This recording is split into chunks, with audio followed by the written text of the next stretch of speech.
IPL second half రసవత్తరంగా సాగుతోంది. Match కు పాయింట్ల పట్టికలో అనూహ్య మార్పులు చోటు చేసుకుంటున్నాయి.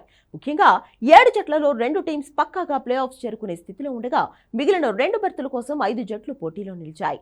పాయింట్ల పట్టికలో కింద నుంచి 3 స్థానాల్లో ఉన్న జట్లకు దాదాపుగా ఛాన్స్ లేనట్టే.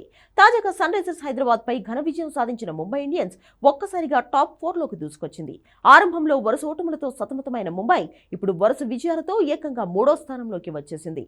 ఈ సీజన్లో అదరగొడుతున్న రాయల్ ఛాలెంజర్స్ బెంగళూరును వెనక్కి నెట్టి 3rd ప్లేస్ లో నిలిచింది. ప్రస్తుతం ఇరు జట్లు 10 పాయింట్లతోనే ఉన్నప్పటికీ మెరుగైన రన్ రేట్ తో ముంబై 3వ ప్లేస్ లోను, ఆర్సీబీ 4వ స్థానంలోనూ నిలిచాయి. పాయింట్ల పట్టికలో ప్రస్తుతం గుజరాత్ టైటాన్స్ 6 విజయాలతో 12 పాయింట్లు సాధించి టాప్ ప్లేస్ లో ఉంది.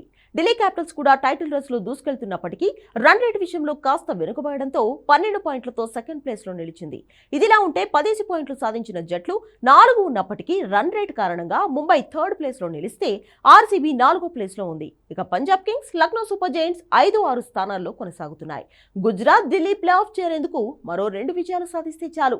మిగిలిన 2 బెర్తుల కోసం ఆర్సీబీ, ముంబై, పంజాబ్, లక్నో కాస్త ముందంజలో ఉండగా వరుస ఓటములతో డీలా పడిన Kolkata Knight Riders, Rajasthan Royals, Sunrisers Hyderabad, Chennai Super Kings రేసు నుంచి దాదాపుగా తప్పుకున్నట్లే. ఎందుకంటే ఆయా జట్లకు ఇంకా 6 మ్యాచ్లు ఉన్నప్పటికీ అన్నింటిలోనూ గెలవడమే కాదు రన్ రేట్ ను సైతం మెరుగుపరుచుకోవాలి.